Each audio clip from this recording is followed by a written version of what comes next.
La semaine passée, le peuple britannique a voté à 52% ce Brexit. Et dès le départ, il y a un grand débat ici sur l'interprétation de ce résultat.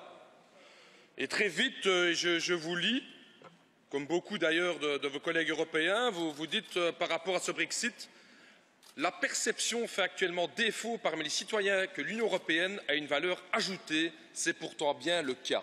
Dès le départ, tout est remis, et vous n'êtes pas seul en Europe, sur la perception qu'ont les gens. Donc l'Union européenne fonctionne bien, elle fait avancer socialement la vie des gens, mais le problème, c'est la perception. Les gens ne comprennent pas la plus-value de l'Union européenne. C'est vraiment incroyable.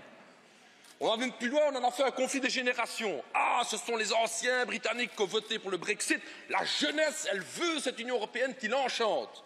Or, qu'est-ce qu'on voit? C'est que 65% des jeunes de 18 à 24 ans en Grande-Bretagne n'ont pas été votés. Donc c'est-à-dire que la jeunesse en Grande-Bretagne n'est pas plus enthousiaste pour ce projet.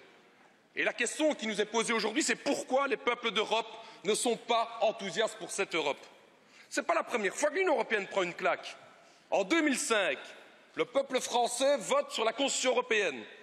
Il vote contre cette Constitution européenne. Quelle a été la réaction? Ah, les Français n'ont pas compris. Qu'est-ce qu'on a fait 2 ans plus tard? On leur a refourgué le traité de Lisbonne par la voie parlementaire. Parce que le traité de Lisbonne, ça pouvait passer. 2005, les Pays-Bas. À nouveau référendum, ils votent contre. En 2008, le peuple irlandais est appelé à voter sur le traité de Lisbonne. Il vote contre. Qu'est-ce qu'on fait dans la démocratie européenne? On le refait voter 1 an plus tard. En Europe, c'est comme ça. On vous continue à vous faire voter jusqu'à ce que vous soyez d'accord avec la sacro-sainte Europe.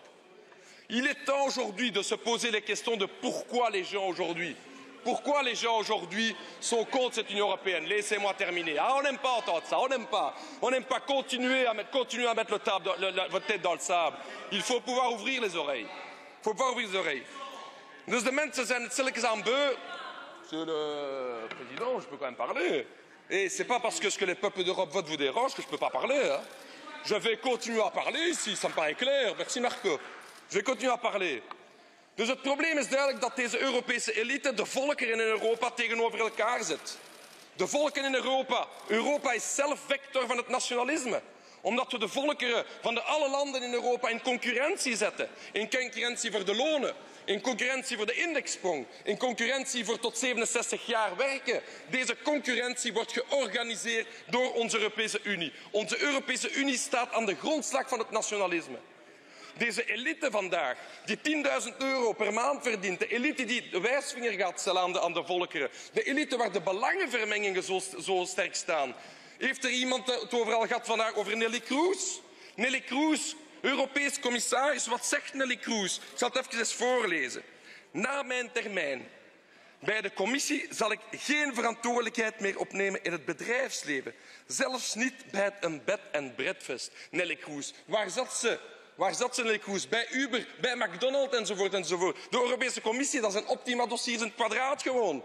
En u wilt dat vandaag, dat de bevolking een vertrouwen heeft in deze Europa. Je vous le dis, monsieur le Premier ministre, il est temps aujourd'hui de repartir d'une feuille blanche.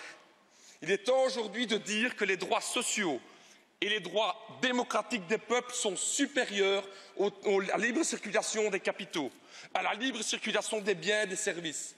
Il est temps aujourd'hui de dire que le traité d'austérité européen doit être aboli. Il faut repartir d'une feuille blanche.